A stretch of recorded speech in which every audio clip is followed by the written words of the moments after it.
Talk about the target first. So I'm big on like objective standards, all right? So time in seconds.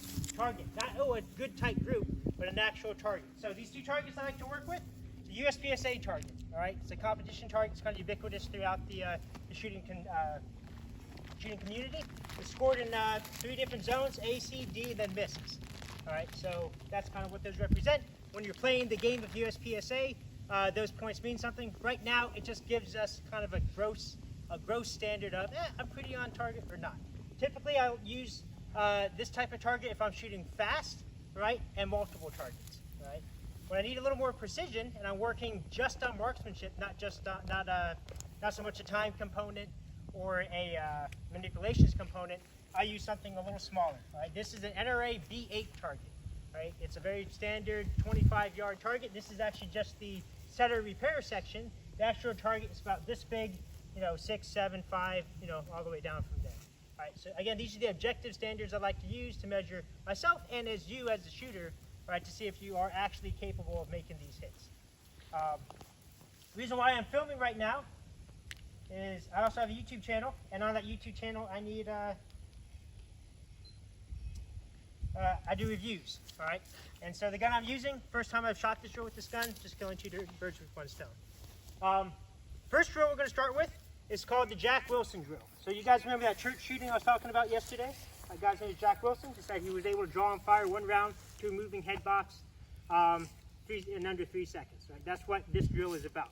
Typically I do it 4 times because if I make it 1 time, well, it's a fluke. All right? If I make it 2 times, it could still be a fluke. Typically I land about 2 out of 4 shots for this. All right? There's 2 components to it. The marksmanship, being able to line up my grip or get a good grip, line up my sights, and then do a good consistent trigger press to put that shot exactly where I need it. And then there's everything else it takes to get up there, the manipulations aspect of it, being able to draw consistently, build a 2-handed grip, present out before I even start worrying about where my bullet's going to go. All right, real quick. So first standard is accuracy.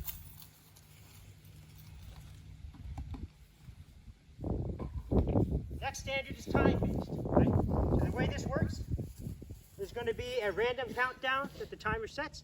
About a second and a half later, a beep's going to go off. That's when I start the drill, and then it measures how long it takes me to fire my last shot. Actual marks all the shots in between. So right now, the standard that I am chasing, and what I'm hoping you guys will chase, is 1 shot to the head box in less than 3 seconds. All right. Now, because I have 3 seconds, first of all, does anyone think 3 seconds is a short amount of time? Or a long amount? It's a long amount. It depends. It depends what you're doing. Like I said, 3 seconds isn't very long in bed, but it's very long maintaining eye contact with the strangers. All right? So it really depends on the context. It depends what you have to do in that 3 seconds. So, 3 seconds is a long time. Anyway. I'm going to break that time down accordingly. All right? So I'm going to say I'm trying to try to get the gun out, build a grip in less than a second and a half, so that I have a full second and a half to line up my sights, think about my trigger press, and send the shot where it needs to go. Right? Cool.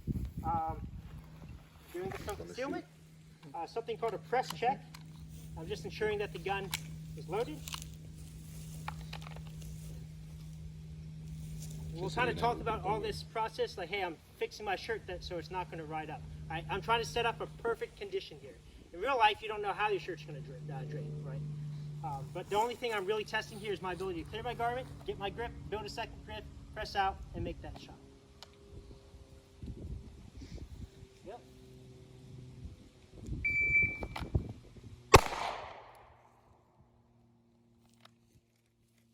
1.7 seconds. All right. But again, was that just a fluke?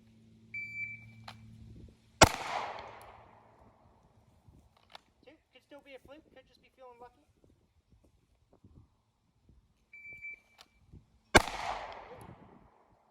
As I'm starting to press the speed, I'm starting to color outside the lines a bit.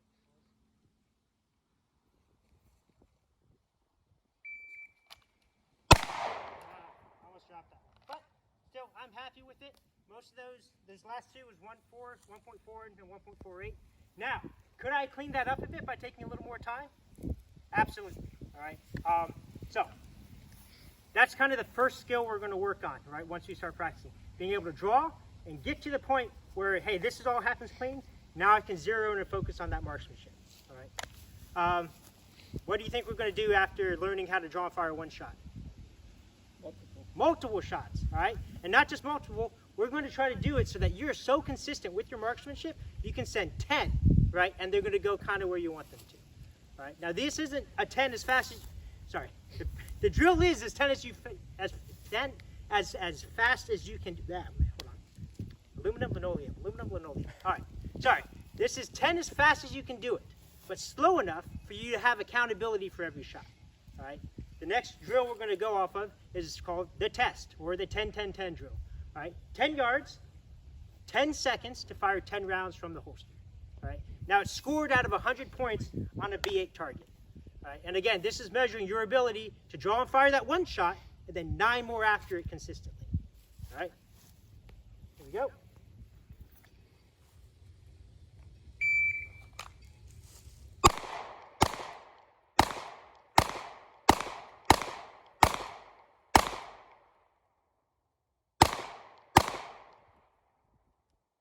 Count how many I was shooting. So, above a 90 is really good. All right, I want you guys to aim for about 70. Now, 70 is just hitting the paper. All right, but imagine you have 10 seconds to set 10 shots. That took me 10.5. All right, so I was a little late, and you know, didn't land all my shit in the black. Working on that new gun anyway. But that's what we're working on. Being able to send consecutive rounds, a string of fire, so to speak, by having accountability for my sights and my trigger press the entire way through those 10 rounds. All right, next we're going to get a little more complex. All right, it's easier, but it's more complex. So at that 10-yard range, you had accountability for every single round, right? The next thing we're going to do is send 6 as fast as we can, and we're not going to have full accountability. At this point, what I want you guys to check for is just my sights are going to land on the person. Right? Where this comes in, there's videos where the cop's shooting seven rounds at one guy, right, and charging with a knife. We saw 2 of those videos yesterday, right? All right. This is your ability, under stress, not having full accountability for the gun, still maintaining that cone of accuracy into the target you're trying to hit. Not school buses and nurseries and elementary schools around here, all right? So this is measuring, under stress, I can still keep it on target, right? Not too concerned about that pinpoint accuracy, but just making sure that I'm not sending them off into the wilderness, all right? So we're using the big target, right? My point of aim is going to be that A zone, that square block in the middle, all right? If I wander outside the lines, it's fine. However, a miss is completely unacceptable. So is this for speed more of a pointing than aiming drill? This, I really don't like using the term point shooting versus aim shooting, because I prefer to call it like sloppy aim shooting, all right? Because you're still seeing your sights, you're just not making sure they're lined up perfectly, right? I'm pretty sure, based on feedback from my sights, that the round's going to hit there. I'm not just depending purely on muscle memory or to that point shooting that we're talking about. There's a time and place for that, especially up close. But at this distance, you'll find if you don't use your sights or not referencing the gun at all, you're going to start sending shit off into the wilderness. All right? Cool. So, time standard, what I would like you guys to work towards is 3.5 seconds. All right? That's about, someone else did the math, I'm not going to try to repeat it. It's about 1.5 seconds to draw and fire that first round, and then about 0.35 to 0.4 seconds to verify that the gun's reset and is pointed about where you want the bullet to go before you send it again. All right? This drill is called the bill drill if you want to look it up. I didn't come up with any of this. It's called the bill drill. All right? 6 seconds as fast as you can from the holster. I hope I have enough ammunition for it. I do not.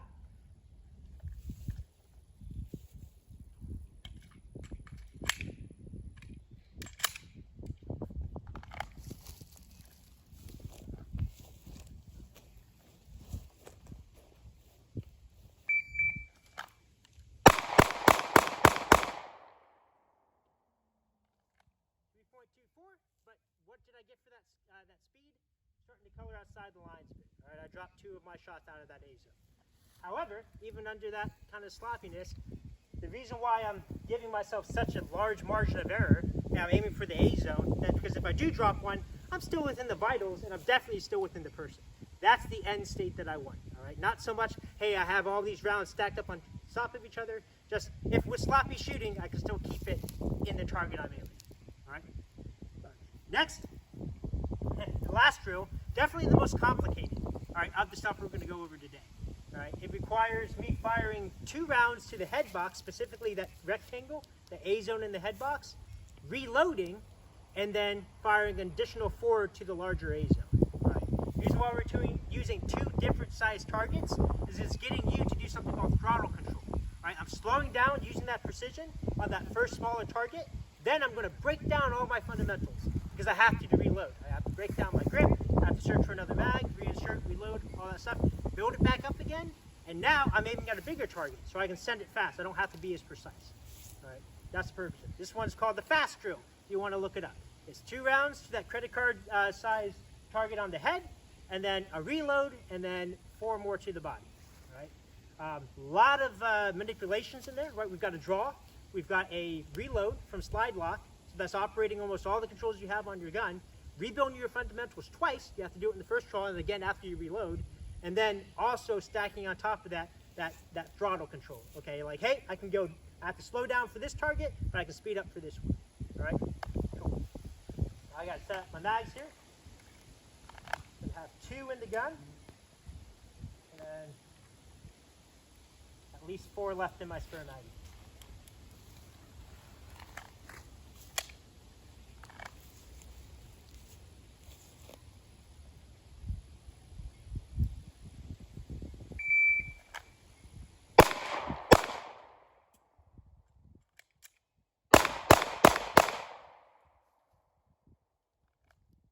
For this, all right, if you can shoot it clean, don't miss anything. I think I missed one of my headshots or possibly both of them, right? Under 10 seconds, you're a really good shooter. You're, I would say, pretty damn competent, all right? If you whittle back down to 7 seconds, still shooting it clean, excellent. Honestly, you're probably in the top 90% of people who carry a gun, all right? The guy who came up with this drill, I think his name's Ernest Langdon. He's a pretty well-known instructor, works on Berettas a lot if you're into that kind of thing. He came up with it. FAST stands for Fundamentals and Speed Test. All right. He will actually give you a coin if you go up to one of his classes and shoot this clean in less than 5 seconds. All right. So that's what everyone's kind of striving to beat. Again, these were my first shots of the day. No warm up, and I'm not trying to say, oh, like I'm bragging here, but you don't get to warm up before a gunfight. All right. This is a test of your cold performance. All right. No warm up. No, mental exercises. If you have to be called to send a shot right now, what can you actually do? Right? It's important to practice regularly for 2 reasons. One, to continuously build that proficiency, but also to make sure you know where you're actually shooting at. Right? The last round I fired was in the class with Miss Sergeant Lively over there about 2 months ago, something like that. All right? And I fired 7, 6, maybe a magazine during that class. All right? Time before that was 2 months before in my last civilian classroom. All right, so you think that's a little different between at the end of a new hire class where I'm firing 1,000 rounds in a week versus 4 months later when I haven't touched a gun since? Absolutely. Honestly, I'm very disappointed with the shooting, but it's important that I know this is where my proficiency is right now when I'm walking down the street with the gun. Right, that's the reason why I suggest going to the range every month, not just to maintain that proficiency, but to have an accurate understanding of it. Cool. All right, any questions on that? No? Anyone here kind of intimidated by this level of test? That's okay, all right.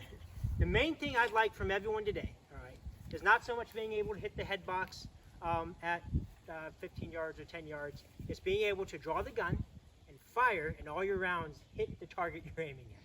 All right, we can work on dialing that in, but if you draw the gun and it's going off the target, then we have an issue. All right, so my really main standard is being able to hit what you're aiming at and not miss it, all right? Because every time you miss, that's a life that's at stake. Cool. All right, we are going to unload. I'm going to dish out some guns for you all to start messing with. In the next 10 minutes or so is you just kind of getting familiar with the different guns. All right, still be safe. So muzzle in a safe direction, finger off the trigger. If you have a question about how it worked or whether it's loaded and you don't know if you can make that determination yourself, please ask me or some of the other experienced people walking around. All right? Cool. Thank you. You can end that video.